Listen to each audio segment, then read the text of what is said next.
Então, pessoal, estou filmando a frente do meu terreno, porque quando eu comprei ele, estava assim, praticamente só no capim.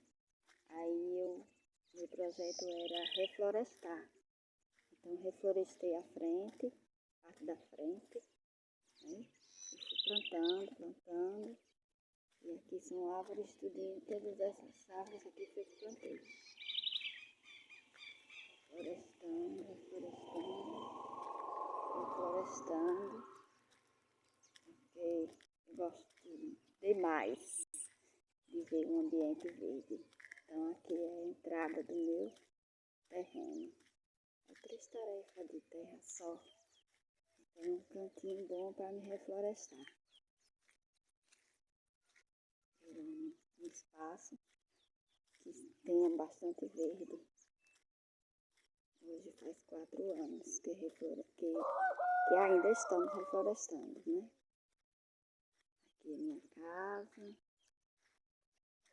Aqui também está em fase de acabamento, não terminamos ainda. Reflorestei lá para trás, mais um pouco. Aqui plantas nativas e algumas frutíferas. As nativas porque é bom, já deixa o espaço mais verde.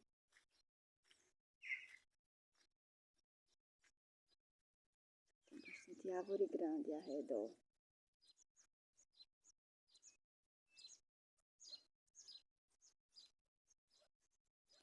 Tá vendo que você pode reflorestar? Eu tenho muitas tarefas de terra. Ficam só desmatando. Então não sou a favor de quem desmata não. Sou a favor de quem planta, refloresta. E atrás da minha casa também tem.